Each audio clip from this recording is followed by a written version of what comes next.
오늘 주시는 하나님의 말씀은 요한복음 5장 9절 하반절에서 15절까지입니다. 이날은 안식일이니 유대인들이 병 나은 사람에게 이르되 안식일인데 내가 자리를 들고 가는 것이 옳지 아니하니라. 대답하되 나를 낫게 한 그가 자리를 들고 걸어가라 하더라 하니 그들이 묻되 너에게 자리를 들고 걸어가라 한 사람이 누구냐 하되 고침을 받은 사람은 그가 누구인지 알지 못하니 이는 거기 사람이 많음으로 예수께서 이미 피하셨습니다. 그 후에 예수께서 성전에서 그 사람을 만나 이르시되 보라 내가 나았으니 더 심한 것이 생기지 않게 다시는 죄를 범하지 말라 하시니 그 사람이 유대인들에게 가서 자기를 고친 이는 예수라 하니라. 아멘.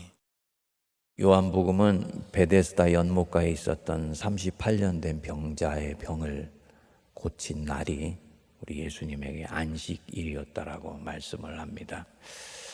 우리는 공관복음을 통해서 안식일에 병을 고치는 것이 옳으냐 그르냐 하는 논쟁이 있었다는 것을 알고 있습니다. 오늘은 여러분들하고 이 논쟁을 하는 두 주체라 그럴까요? 그들의 좀 마음을 들여다보는 시간을 갖습니다. 38년 된 병자가 문제가 된 것은 단순히 병이 나은 것 때문이 아닙니다. 그 병이 낫고 난 뒤에 일어난 이 일 때문이에요. 이 사람이 자기가 면목가에 늘 누워 있었던 들것, 이것을 병이 나으니까 들고 걸어간 것입니다. 이런 면에서 요한복음은 공관복음보다는 좀 더 이 안식일 문제를 깊이 파고 들어가는 걸 알 수가 있습니다. 지금 병 나은 사람이 자기 평소에 누워 있었던 자리를 들고 이동하는 거예요. 안식일법으로 치면 명백한 노동행위입니다. 안식일에는 유대인들에게서 노동이 금해져 있어요. 안식일에는 하면 안 되는 39가지 일이 있었습니다. 그 중에는 무거운 물건을 들고 움직이지 말 것이요 500m 이상은 절대로 움직이면 안 된다 하는 규정이 있었습니다. 그러면 이것을 어긴 사람이 있는 거예요. 어떤 마음이 들까요? 잘못된 것이지요. 잘못했기 때문에 시정해야 되는 것이죠. 그런데 그걸 어긴 사람이 38년 동안 질병에 시달렸던 사람이다. 38년간 누워 있었던 그 들것을 지금 들고 걸어간다. 내가 어느 쪽으로 마음이 움직이느냐에 따라서 요한복음이 고발하고자 하는 유대인, 즉 율법주의의 함정이 빠져 있는 사람이 되느냐, 예수님을 마음을 가진 사람이 되느냐가 결정이 됩니다. 만일에 38년 동안 누워 있었던 그 들것을 들고 걸어가는 사람의 그 들것이 먼저 보이고 걸어가는 그 사람이 몇 미터 지금 걸어가고 있는가, 이게 보인다면 이 사람은 율법주의자입니다. 반면에 저 사람이 얼마나 힘들었는데 저 놀라운 일이 생겼네 라는 마음이 나에게 먼저 찾아온다면 이 사람은 예수님의 마음이 지금 이 사람 속을 점령하고 있는 것입니다. 예수님은 이 부분에 있어서 명료하셨습니다. 38년간을 한 병을 갖고 씨름하는 사람이 있어요. 문제는 이날이 안식일이에요. 이 병을 고쳐주면 이 사람에게는 좋겠지만 안식일에는 노동을 해서는 안 돼요. 병을 고쳐주는 행위는 명백하게 의료 행위이고 이것은 노동입니다. 그런데 예수님은 하세요. 율법이 정한 경계를 지금 넘어가시는 겁니다. 왜냐? 38년간을 이 병에 시달려온 이 환자의 마음이 예수님한테는 먼저 보이는 거지요. 저 사람이 이 병에 38년간 시달리면서 얼마나 고통스러웠을까. 이 고통스러운 병에서 벗어나려고 신락 같은 희망밖에 보이지 않는 이 베데스다 연못가에서 치열하게 몸부림하고 있구나. 이 환자의 이 연약한 상태에 대해서 더 깊이 긍휼히 여기는 마음이 든 것입니다. 이 환자의 인생에 대해서 깊이 연민하시는 거예요. 이게 예수님의 마음이에요. 그래서 안식일이지만은 고치셨습니다. 그 병에서 노임받게 하셨어요. 너희 안에 이 마음을 품으라. 곧 그리스도 예수의 마음이니. 그 예수님 마음이 여러 가지가 있습니다만 그 중에서 가장 예수님의 핵심의 마음이 뭡니까? 인간을 보면서 긍휼히 여기시는 마음. 전에 말씀드렸죠? 스플랑크 노조마이. 창자가 끊어지는 고통을 느낄 정도로 인간이 짓는 죄와 그 죄로부터 나온 인간의 온갖 곤경 상태에 대해서 주님은 창자가 끊어지는 고통을 느끼신다. 그게 긍휼의 마음이다.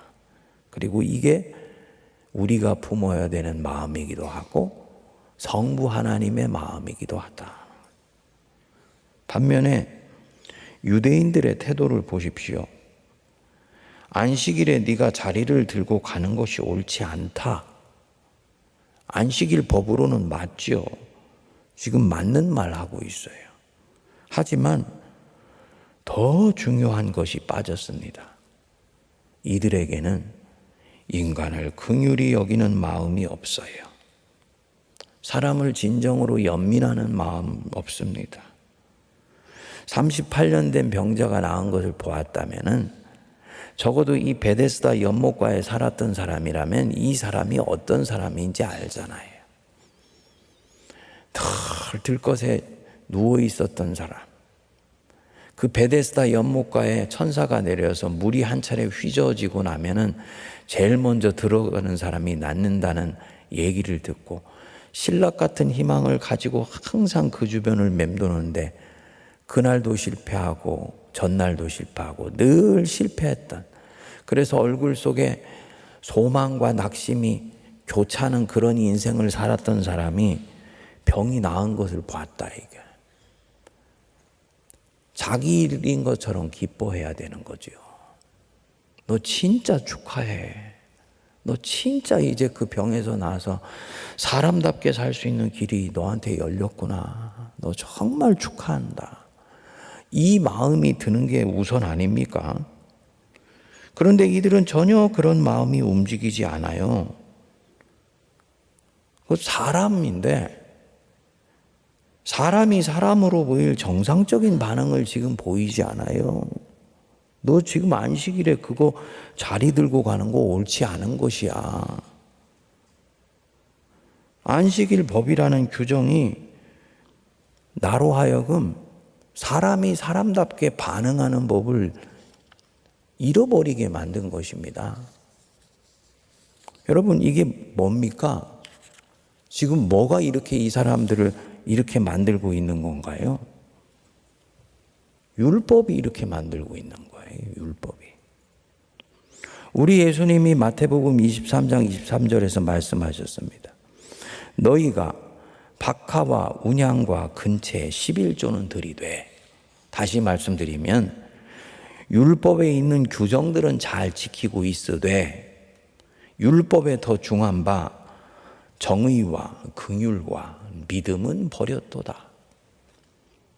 율법을 본래 너희들에게 하나님께서 주신 이유는 정의를 행하고 긍휼하게 인간을 대할 줄 알며 하나님을 더 신뢰하려고 그 율법 주신 것인데, 너희들은 그 율법 지킨다고 하면서 율법의 더 중요한 핵심 정신인 정의와 긍휼과 믿음은 버려버렸다. 딱 이 상황에 맞는 말씀이잖아요. 여러분, 율법은 나로 하여금 더욱 정의로운 사람이 되게 해주어야 됩니다. 이 얘기는 내가 신앙을 갖고 나서 이전보다 더 정의로운 사람이 되어 있느냐? 내가 기독교인이기 때문에, 그리스도인이기 때문에 더 정의로운 사람이 되어 있고 정의에 예민하며 민감한 사람이 되어 있느냐? 정의에 대한 센스가 믿지 않는 사람보다 더 탁월하냐? 이거 내가 바른 기독교인인지 아닌지 분별하는 데 굉장히 중요한 부분입니다. 이번에 대통령이 헌법을 어기고 위법을 해서 온 나라가 난리죠. 환율은 폭등하고 주가는 전부 파란색이더라고요. 경제뿐만 아니라 출구 전략을 찾는 일들이 아주 어려운 상황입니다. 헌법을 수호하고 정의를 받들어야 되는 대통령이 오히려 그것을 깬 거예요. 선서할 때 헌법을 수호하고 이걸 깬 거예요. 여든 야든 출구 전략의 방법은 다르지만 이 부분에서는 이견이 없습니다. 그러면 기독교인인 우리는 이 정의에 대한 감각이 믿지 않는 다른 사람들보다 더 예민하냐? 굉장히 중요한 부분입니다. 그래서 우리가 이 상황을 더욱 아파하고 더욱 진지하게 접근해야 되는 것입니다. 율법은 나로 하여금 인간에 대해서 더 긍휼한 사람이 되게 만들어줘야 됩니다. 존 스토트 목사가 그런 얘기를 했어요. 당신은 예수를 믿고 난 뒤에 인간에 대해서 긍휼히 여기는 마음이 불신자일 때보다 더 깊어졌습니까? 왜 그렇습니까? 율법은 나로 하여금 더 긍휼한 마음을 가진 사람이 되게 만드는 겁니다. 율법은 나로 하여금 하나님을 더 신뢰하게 해줘야 돼. 38년간 병으로 시달렸던 사람 예수님이 낫게 해주셨어요. 근데 그날이 안식일이라고 전혀 같이 기뻐하고 축하하는 마음이 들지도 않아요. 그 사람 낳은 것보다 안식일에 그 멀쩡하진 몸으로 자리를 들고 지금 걸어가는 모습이 내 눈에 들어와요. 내가 그리스도인으로서 이때 이 상황으로 들어갔을 때 무엇이 먼저 나에게 보일까는 내가 지금 어디에 자리매김하고 있는지를 정확하게 보게 만들어줍니다. 만일에 내가 그렇다면 나는 지금 율법이 내 안에서 잘못 작동하고 있는 것입니다. 율법주의 함정에 빠진 것이죠. 요한복음이 볼 때는 이게 영적 죽음입니다. 다시 예수님의 마음을 한번 들어가 보시죠. 주님은 알고 계세요. 이 병 낫게 해줘야 된다는 거. 그런데 그날이 안식일이기도 하거니와 자기가 당신이 어떻게 하는지를 주변에 있는 모든 유대인들이 지켜보고 있어요. 율법주의의 함정에 빠져 있는 사람들로 둘러싸여 있어요. 사람들은 분명히 내가 이 병을 고치면 나를 공격할 것이다. 그런데 예수님은 기꺼이 그렇게 하세요. 왜냐? 주님 모실 때 율법의 핵심은 정의와 긍휼과 믿음이니까. 이 사람을 진짜 긍휼히 여기시는 거예요.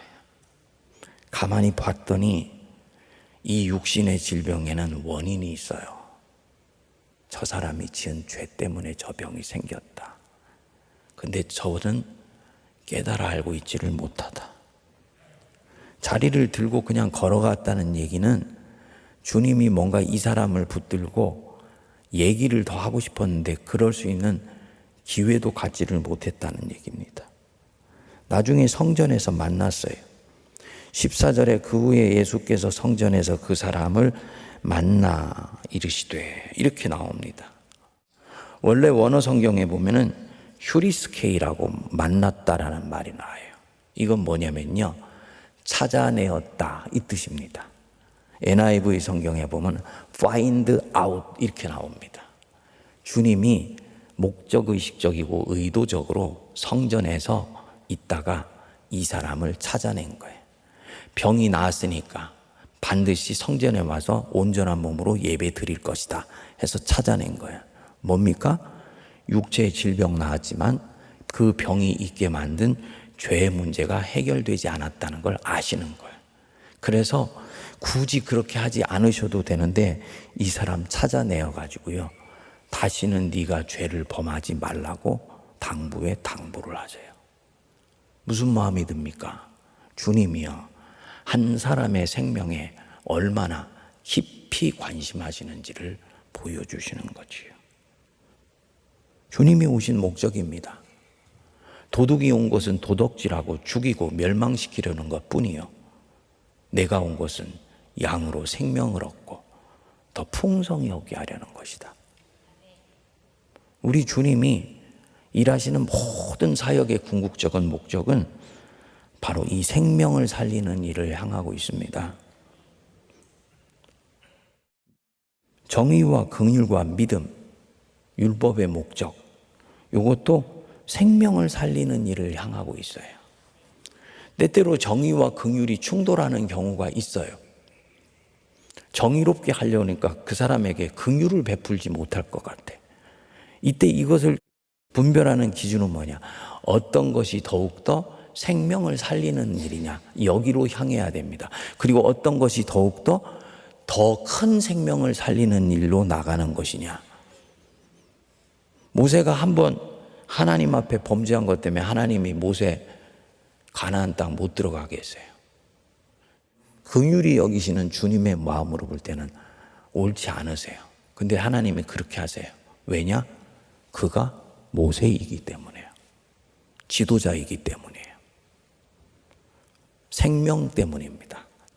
다른 사람의 생명 때문에 그에게는 제재하시는 거예요. 그러니까 생명을 살리는 일은 모든 사역의 궁극적인 목적입니다. 생명을 살리는 일 때문에 사실은 이 안식년도 주셨잖아요. 그래야지 이 안식일에는 사람도 좀 쉬고 낙타도 노새도 좀 쉴 수 있어요. 땅도 쉬어야 되기 때문에 안식년을 주셨어요. 사람이 움직이면 다른 생명들도 놀래니까 그들이 쉬도록 범위를 정해 주어서 다른 생명도 놀래지 않도록 해주시는 거예요. 당연히 그렇다면 이 안식일에 죽어가는 생명을 살려야 되는 거죠. 이게 성부의 마음이다라는 거 주님은 알고 계세요. 그래서 17절에 보면 내 아버지께서 일하시니 나도 안식일에 일하는 것이다. 여러분, 성부 하나님 안식일에 일하시죠? 일하세요. 어떻게 하냐? 우리 창조주는 안식일에도 생명을 살리는 일 계속하세요.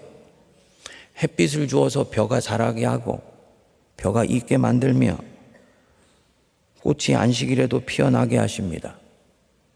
벌은 이 곳에서 저 곳으로 옮겨가면서 소위 생명을 맺게 합니다.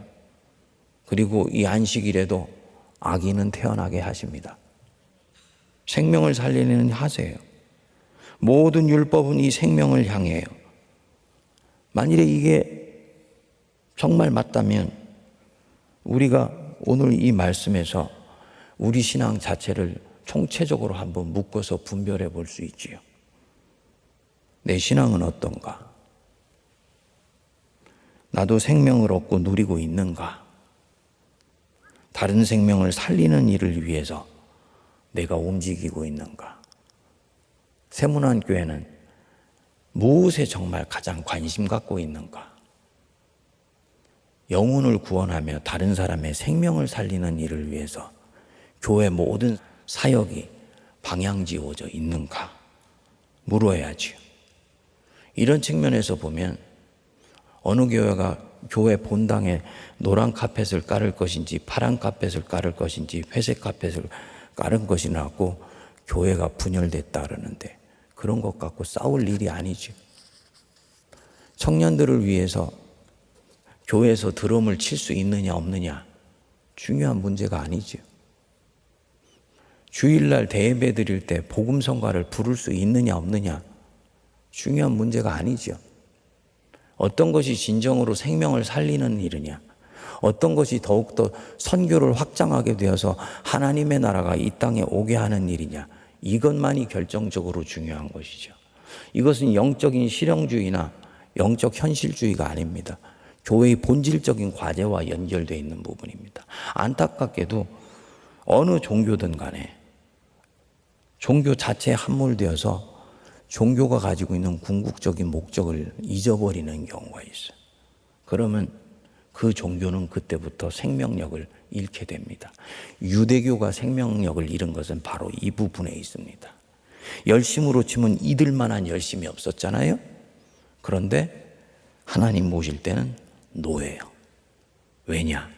율법에 더 중한 바 정의와 긍휼과 믿음은 잃어버렸기 때문에.